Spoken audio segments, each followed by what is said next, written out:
जब मेरे ऊपर फिल्मी दुनिया में जाने का भूत सवार हुआ तो मैंने हर तरह का सिनेमा देखना शुरू किया। उसी दौर में श्याम बेनेगल एक नया नाम उभरा जिन्होंने 24 फिल्में बनाई अपने जीवन काल में। श्याम बेनेगल का जन्म 14 दिसंबर 1934 को हुआ और उन्होंने आखिरी सांस हाल ही में 23 दिसंबर को ली।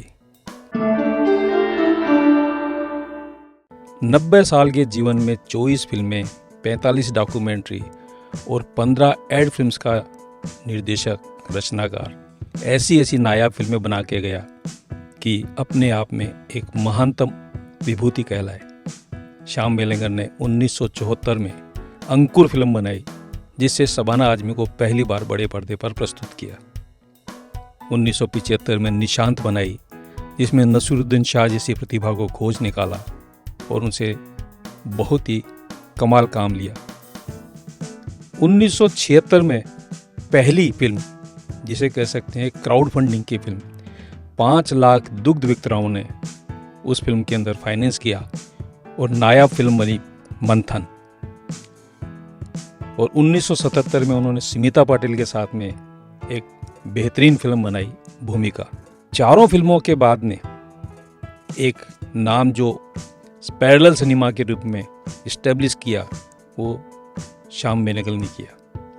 उसी समय शशि कपूर के साथ में उन्होंने 1969 में जुनून बनाई और 1981 में कलयुग बनाई। यही वो दौर था जब मैं बॉम्बे पहुंचा था और बॉम्बे लैब कैंटीन के बाजू में ही एक रूम शशि कपूर की एडिटिंग के लिए फिक्स था। श्याम बाबू वहाँ पे आते थे और अपनी फिल्मों की एडिटिंग करवाते थे।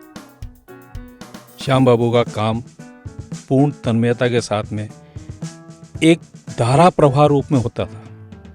एक टाइम मैनेजमेंट उनका ऐसा था, इस समय स्क्रिप्ट पे काम करना है, इस दिन शूटिंग करनी है, इस समय मुझे अपनी फिल्मों की एडिटिंग करनी है और इस समय मुझे फिल्म की डबिंग के लिए BR थिएटर पहुंचना है।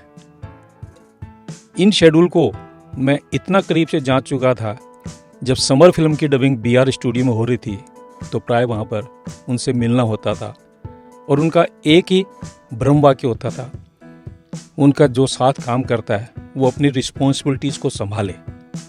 रिस्पॉन्सिबिलिटी ट्रांसफ़र करना उनके लिए बहुत सहज था क्योंकि वो प्रतिभाओं को पहचानते थे। और एक बार मुझे समर के अंदर पहली बार उन्होंने माइक के सामने खड़ा किया क्योंकि उस फिल्म में बहुत से संवाद थे और वो किसी न किसी से बुलवाते रहते थे। इसके पीछे उनका जो लॉजिक था कि डबिंग आर्टिस्ट आवाज़ बदल के बोल तो सकता है लेकिन वो फीलिंग नहीं ला सकता जो एक ग्रामीण में हो सकती है। उस विविधता को गहराई से समझने के लिए श्याम बाबू ने अनेक आवाज़ें बुलाई और फिल्मों में अपनी डबिंग करवाई। उसी दौरान उन्होंने ऑफ़र किया, why not you join parallel cinema. मैंने कहा पैरेलल सिनेमा में कितना पैसा मिल पाएगा, ये तो अपने आप में सोचने वाली बात है, लेकिन मैं अगर अपने घर से 2000 किलोमीटर दूर आया हूँ तो कमर्शियल सिनेमा के लिए आया हूँ, पैरेलल सिनेमा हाल फिलहाल मेरी डिक्शनरी में नहीं है।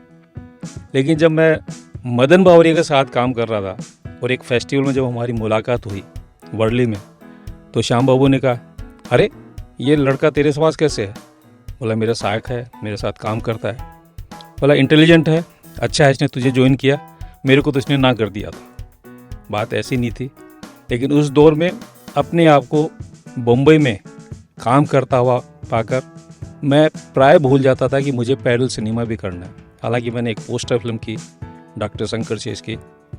इसी तरह से फिल्में करते करते ही हमें महसूस हुआ कि श्याम बाबू का जो काम करने का तरीका है वो अपने आप में एक अलग है और वो जो 18 महीने में फिल्म बनाने की हमारी एक टेक्नोलॉजी है उसको 12 महीने में सक्सेसफुली कंप्लीट करके फिल्म को थिएटर तक ले आते हैं।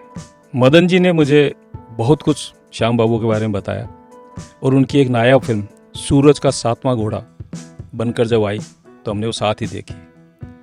हमारी फिल्मों के कैमरामैन होते थे प्रसन्न जैन। उन्होंने श्याम बाबू की फिल्म मम्मो का काम किया और वही मुझे बैरबोन स्टेडियम लेके गए क्योंकि उस साल जो फेस्टिवल हुआ था उसकी ओपनिंग बैरबोन स्टेडियम में हुई थी। मम्मो अपने आप में बेहतरीन फिल्म थी। ये ट्रायलॉजी की पहली फिल्म थी। दूसरी फिल्म 1996 में सरदारी बेगम बनी और तीसरी फिल्म 2001 में जुबेदा बनी, जो कि अपने आप में एक कमर्शियल फिल्म है कहलाएगी। हर आर्ट मेकर का यह सपना होता है कि वो कमर्शियली भी सक्सेसफुल हो, और श्याम बाबू कमर्शियली बहुत सक्सेसफुल थे। उनकी फिल्में बड़े पर्दे पर रिलीज होती थी। ऐसी कोई फिल्म नहीं है 24 फिल्मों में जिन्होंने बड़े पर्दे का मुख ना देखा हो। बड़े पर्दे के साथ भी उन्होंने टीवी के लिए जो बेहतरीन काम किया, उसमें 1986 में यात्रा, कथा सागर 1986 में ही, और उसके बाद में एक महाग्रंथ जिसको बोल सकते हैं पंडित जवाहरलाल नेहरू का लिखा हुआ भारत एक खोज। 52 एपिसोड में उन्होंने भारत की उस कथा को जो पिरोया, वो देखने में अपने आप में लाजवाब है। श्याम बाबू आज हमारे बीच नहीं है, लेकिन उनका इतना काम हमें हर घड़ी हर पल उनकी याद दिलाता रहेगा। वाइड कास्ट की तरफ से श्याम बाबू को हमारी श्रद्धांजलि। श्याम बाबू, आप बहुत याद आएंगे, बहुत याद आएंगे।